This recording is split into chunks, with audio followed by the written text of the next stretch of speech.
जय शिव गोरक्ष। प्रिय श्रोताओं, आप देख रहे हैं वाल्मीकि रामायण और आज सुनेंगे वाल्मीकि रामायण का भाग 126 तथा युद्धकांड का भाग 14। पिछले भाग में आपने सुना मेघनाथ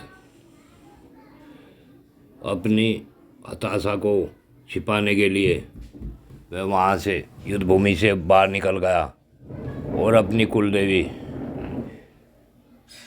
के स्थान पर जाकर वह यज्ञ करने लगा। उस यज्ञ को विभीषण जानता था। उसने श्री राम से कहा कि ये प्रभु, अगर इस समय मेघनाथ ने अपना यज्ञ पूर्ण कर लिया तो फिर वह अवैध हो जाएगा, वह किसी से मारे नहीं मरेगा। इसलिए आप लक्ष्मण को मेरे साथ भेजिए और उसे यज्ञ पूर्ण होने से पहले ही नष्ट कर दीजिए।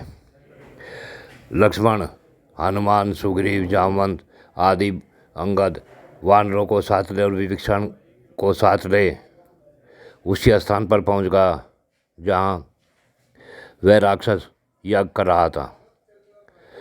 विभीषण ने बताया कि लक्ष्मण से कहा कि ये लक्ष्मण, आप तुम इस बरगद के पेड़ के नीचे खड़े हो जाओ। अगर वह यज्ञ करके यहाँ आ गया तो फिर वह भारी पड़ जाएगा, इसलिए उसे इस वृक्ष के नीचे नहीं आना देना। और हनुमान जी आदि वानर सभी इन राक्षसों से युद्ध करें तथा उसका यज्ञ विध्वंस करें। इतना बताने के बाद लक्ष्मण उस बरगद के पेड़ के नीचे अपने धनुष को लेकर टंकार देता हुआ खड़ा हो गया। उसकी टंकार सुन मेघनाथ घबराया तथा हनुमान जी ने जाकर उसके यज्ञ में विघ्न डालना शुरू कर दिया। वह राक्षस राज अपने यज्ञ को छोड़कर तुरंत खड़ा हो गया और उसने हनुमान जी को मारने के लिए हाथ में धनुष बाण उठा लिया। अब इससे आगे की कथा आप इस एक भाग 126 में सुने।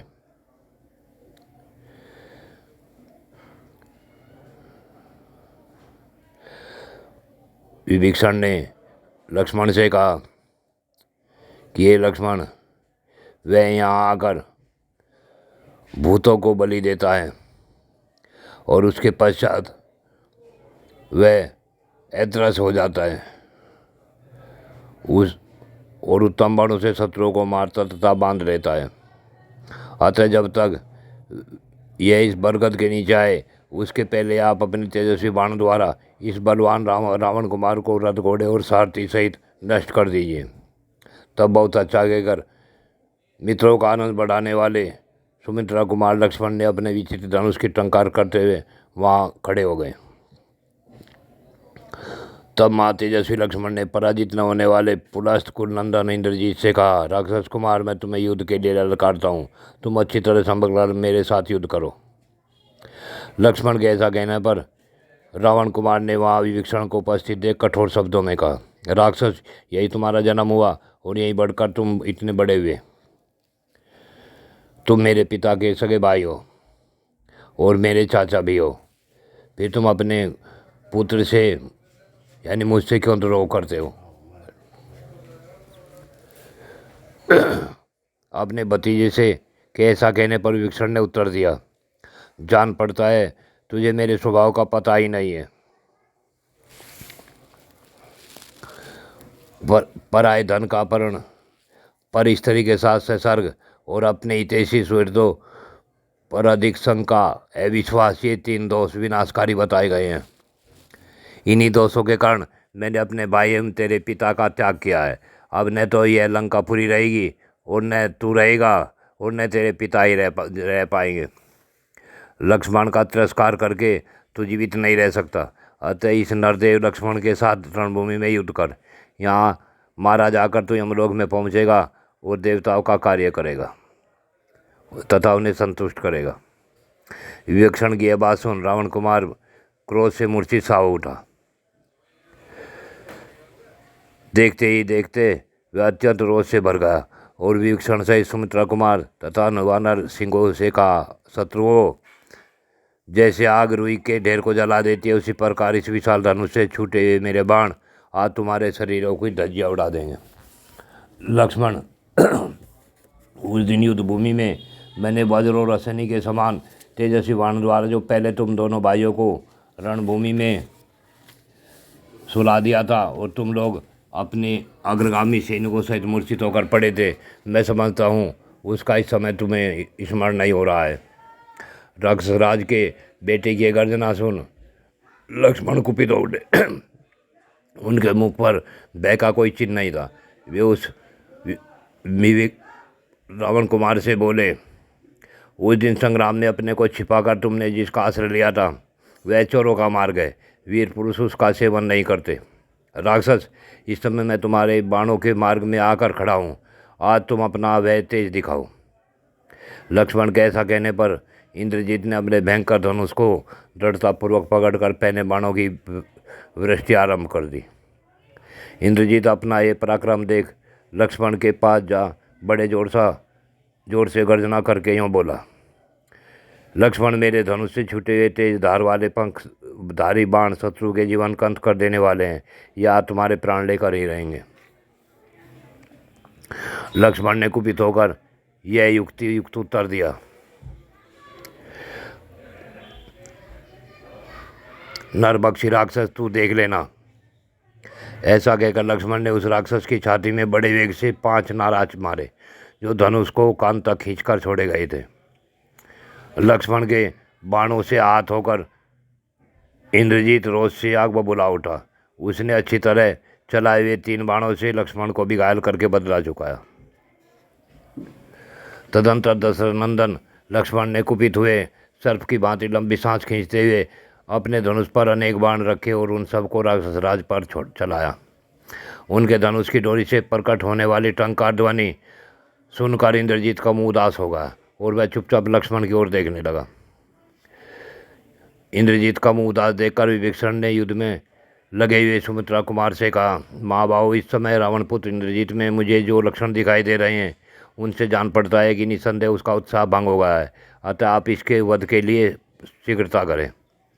तब लक्ष्मण ने विषधर सर्पों के समान भयंकर बाणों को धनुष पर चढ़ाया और उन्हें इंद्रजीत को लक्ष्य करके चला दिया। वे बाण क्या थे? महाविषैले सर्प थे। थोड़ी देर में लक्ष्मण के चलाए उन बाणों को चोट खाकर इंद्रजीत 2 घड़ी के लिए मूर्छित हो गया और जब उसे होश आया वह लक्ष्मण के सामने गया, कठोर वाणी में बोला, जान पड़ता है तुम यमलोक में जाना चाहते हो, इसीलिए तुम मुझे पराजित करने की इच्छा रखते हो। यदि पहले युद्ध में तुमने मेरा पराक्रम नहीं देखा तो आज तुम्हें दिखा दूंगा। इस समय सुस्थिर भाव से खड़े रहो। तत्पश्चात दूने रोष से भरे उस पराक्रमी निशाचर ने अच्छी तरह से छोड़े गए 100 बाणों द्वारा विभीषण को क्रोधपूर्वक क्षतविक्षत कर दिया। लक्ष्मण ने उसकी कोई परवाह नहीं की। युद्ध स्थल में कुपित हो भयंकर बाण हाथ में लिए और उन्हें रावण कुमार को लक्ष्य करके चला दिया। वीर लक्ष्मण ने राक्षस पर बाणों की वर्षा आरंभ कर दी। कवच कट जाने पर नाराजों के प्रहार से इंद्रजीत के सारे अंगों में घाव हो गए। तब भयानक पराक्रमी रावण कुमार ने अत्यंत कुपित हो समरभूमि में लक्ष्मण को सहस्र बाणों से घायल कर दिया। ये बारंबार आपते हुए भयानक युद्ध करने लगे। युद्ध स्थल में बाणों के आघात से दोनों के सारे अंग क्षतविक्षत हो गए। अतः वे दोनों सब ओर से लहूलुहान हो गए।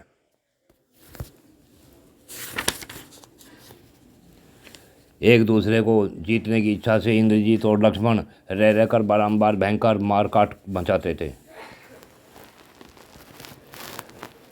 विभीषण युद्ध के लिए प्रेरित करते हुए यह समय के अनुकूल कहने लगे, हे वानरेश्वरों, अब खड़े खड़े क्या देखते हो? राक्षसराज रावण का एकमात्र सहारा है जो तुम्हारे सामने खड़ा है। रावण की सेना का इतना ही भाग अब शेष रह गया है।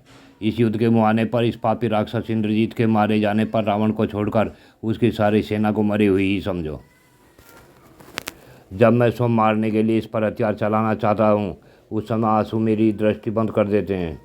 अतः ये महाबाहु लक्ष्मण ही इसका विनाश करेंगे। उन महाबली राक्षसों ने भय छोड़कर चारों ओर से घेर लिया और वानरों राक्षसों का वह महायुद्ध क्रोध से भरे हुए देवताओं और असुरों के संग्राम की भांति बड़ा भयंकर हो चला। लक्ष्मण और इंद्रजीत दोनों उस समय रणभूमि में बड़े वेग से जूझने लगे। वे दोनों बाण समूह की वर्षा करते हुए एक दूसरे को चोट पहुंचाने लगे। लक्ष्मण ने दूसरे तीखे पानीदार सुंदर पंख वाले और चमकीले भले से कान तक खींचकर छोड़ा गया वह बल रणभूमि में विचरते हुए इंद्रजीत के सारथी का मस्तक शीघ्रतापूर्वक धड़ से अलग कर दिया। इंद्रजीत स्वामी सारथी का भी काम संभालता, घोड़ों को भी काबू में रखता और धनुष को भी चलाता था।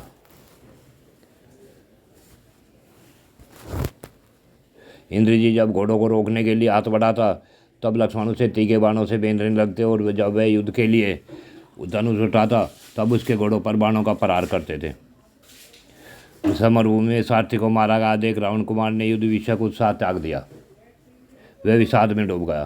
तत्पश्चात परमार्थी, शरभ, सभस और गंधमादन इन 4 वानरों ने अमर से भरकर अपना महान वेग प्रकट किया। ये चारों वानर महान बलशाली और भयंकर पराक्रमी थे। वे सहसा उछलकर इंद्रजीत के चारों घोड़ों पर कूद पड़े। उन पर्वताकार वानरों के भार से दब जाने के कारण उन घोड़ों के मुख से खून निकलने लगा। घोड़ों के अंग भंग हो गए और वे प्राणहीन होकर पृथ्वी पर गिर पड़े। इंद्रजीत के विशाल रथ को भी तोड़ फोड़कर वे चारों वानर पुनः वेग से उछले और लक्ष्मण के पास आकर खड़े हो गए। वानर और राक्षस भी परस्पर संहार करते हुए इधर उधर दौड़ते रहे, परंतु अपने अपने स्वामी का साथ न छोड़ सके। तब इंद्रजीत बोला, निशाचरों, चारों दिशाओं में अंधकार छा रहा है, तो यहाँ अपने या पराई की पहचान न हो रही है, इसलिए मैं जाता हूँ। दूसरे रथ पर बैठकर शीघ्र ही युद्ध के लिए आऊँगा। तब तक तुम लोग वानरों को मोह में डालने के लिए निर्भय होकर ऐसा युद्ध करो जिससे महामनस्वी वानर नगर में प्रवेश करते समय मेरा सामना करने के लिए न आवे। फिर प्रमुख राक्षसों को साथ ले और मंदोदरी कुमार काल शक्ति से प्रेरित हो नगर से रथ लेकर बाहर निकला। नगर से निकलकर इंद्रजीत ने अपने वेगशाली घोड़ों द्वारा विभीषण सहित लक्ष्मण पर बलपूर्वक दावा किया। महाबली रथ पर बैठा देख लक्ष्मण, महापराक्रमी वानरगण तथा राक्षस राज विभीषण सबको बड़ा विस्मय हुआ। सभी उस बुद्धिमान निशाचर की फुर्ती देखकर दंग रह गए। तत्पश्चात क्रोध से भरे हुए रावणपुत्र ने अपने बाण समूह द्वारा रणभूमि में सैकड़ों और हजारों वानर युद्धपतियों को गिराना आरंभ कर दिया। लक्ष्मण का क्रोध भड़क उठा। वे रोष से जल उठे। उन्होंने अपने हाथ की फुर्ती दिखाते हुए उस राक्षस के धनुष को काट दिया। यह देख उस निशाचर ने तुरंत ही दूसरा धनुष लेकर उस पर प्रत्यंचा चढ़ाई, परंतु लक्ष्मण ने 3 बाण मारकर उसके धनुष को भी काट दिया। धनुष कट जाने पर विषधर सर्प के समान 5 भयंकर बाणों द्वारा सुमित्रा कुमार ने रावणपुत्र की छाती में गहरी चोट पहुंचाई। उसके विशाल धनुष से छूटे हुए बाण इंद्रजीत के शरीर को छेदकर लाल रंग के बड़े बड़े सर्पों के समान पृथ्वी पर गिर पड़े। धनुष कट जाने पर उन बाणों की चोट खाकर मुँह से रक्तवमन करते हुए रावणपुत्र ने पुनः एक मजबूत धनुष हाथ में लिया। उसकी प्रत्यंचा भी बहुत ही दृढ़ थी। फिर तो उसने लक्ष्मण को लक्ष्य करके बड़ी फुर्ती के साथ बाणों की वर्षा आरंभ कर दी। शत्रुदमन लक्ष्मण ने बिना किसी घबराहट के उसको रोक दिया। उन्होंने अत्यंत कुपित हो अपनी शीघ्र अस्त्र संचालन की कला का प्रदर्शन करते हुए उस समस्त राक्षसों को प्रत्येक के शरीर में 3-3 बाण मारकर घायल कर दिया तथा राक्षस राज के पुत्र इंद्रजोत को भी अपने बाण समूह द्वारा गहरी चोट पहुंचाई। प्रबल शत्रु के बाणों से अत्यंत घायल होकर इंद्रजीत ने लक्ष्मण पर लगातार बहुत बाण बरसाए, परंतु शत्रु वीरों का संहार करने वाले रथियों में श्रेष्ठ धर्मात्मा लक्ष्मण ने अपने पास तक पहुंचने से पहले ही उन बाणों को अपने तीखे सहायकों द्वारा काट डाला और रणभूमि में रथी इंद्रजीत के सारथी का मस्तक भी झुकी हुई गांठ वाले भल से उड़ा दिया। सुदृढ़ पराक्रमी सुमित्रा कुमार लक्ष्मण अमर्ष के वशीभूत हो रण क्षेत्र में उसके घोड़ों को भयभीत करने के लिए उन्हें बाणों से बींधने लगे। रावण कुमार इंद्रजीत युद्धस्थल में लक्ष्मण के इस पराक्रम को सह नहीं सका। उसने उन अमरशील सुमित्रा कुमार को 10 बाण मारे। उसके ब्रजतुल बाण सर्प की विष की भांति प्राणघाती थे, तथापि लक्ष्मण के सुनहरी कांति वाले कवच से टकराकर वहीं नष्ट हो गए। लक्ष्मण का कवच अभेद है, यह जानकर रावण कुमार इंद्रजीत ने उसके ललाट में सुंदर पंख वाले 3 बाण मारे। उसने अपने अस्त्र चलाने की फुर्ती दिखाते हुए अत्यंत क्रोधपूर्वक उन्हें घायल कर दिया। उस राक्षस के द्वारा युद्ध में बाणों से इस प्रकार पीड़ित किए जाने पर भी लक्ष्मण ने उस समय तुरंत 5 बाणों का संधान किया और धनुष को खींचकर चलाए उन बाणों के द्वारा सुंदर कुंडलों से सुशोभित इंद्रजीत के मुखमंडल को छत-विछत कर दिया। लक्ष्मण तथा इंद्रजीत दोनों वीर महाबलवान थे। उनके धनुष भी बहुत बड़े थे। भयंकर पराक्रम करने वाले वे दोनों योद्धा एक दूसरे को बाणों से घायल करने लगे,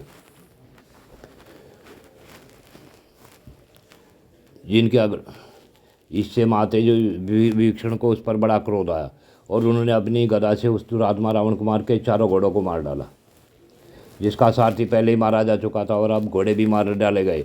उस रथ से नीचे कूदकर माते जो इंद्रजीत ने अपने चाचा पर शक्ति का प्रहार किया। उस शक्ति को आते देख सुमित्रा का आनंद बढ़ाने वाले लक्ष्मण ने तीखे बाणों से काट डाला और 10 टुकड़े करके उसे पृथ्वी पर गिरा दिया। उसके बाद धनुष धारण करने वाले विभीषण ने जिसके घोड़े मारे गए थे उस इंद्रजीत पर कुपित हो उसकी छाती में 5 बाण मारे, जिनका स्पर्श वज्र के समान दुसह था। तब महाबली इंद्रजीत के मन में अपने चाचा के प्रति बड़ा ही क्रोध हुआ। उसने राक्षसों के बीच में यमराज का दिया हुआ उत्तम बाण हाथ में लिया।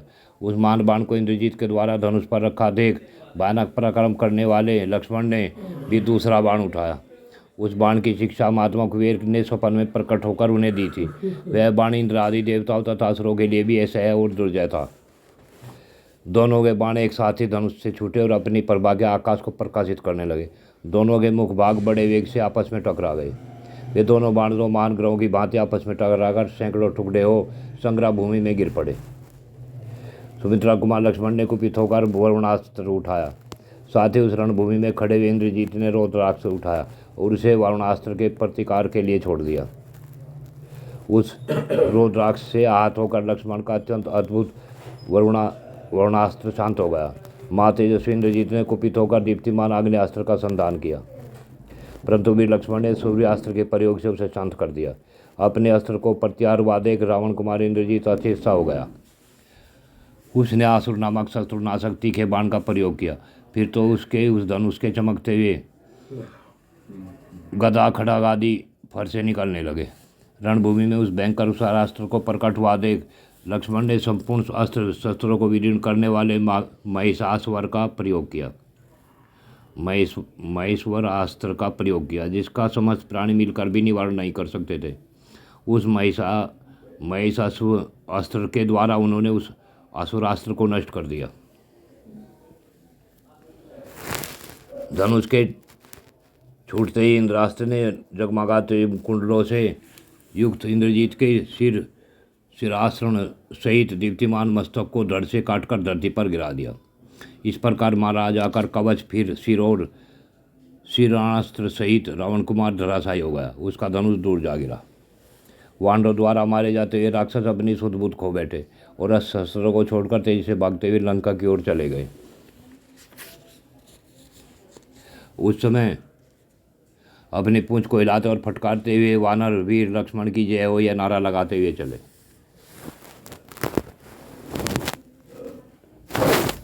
प्रिय श्रोताओं, आज की कथा यहीं पूर्ण होती है। आगे की कथा अगले भाग में। जय श्री गोरख।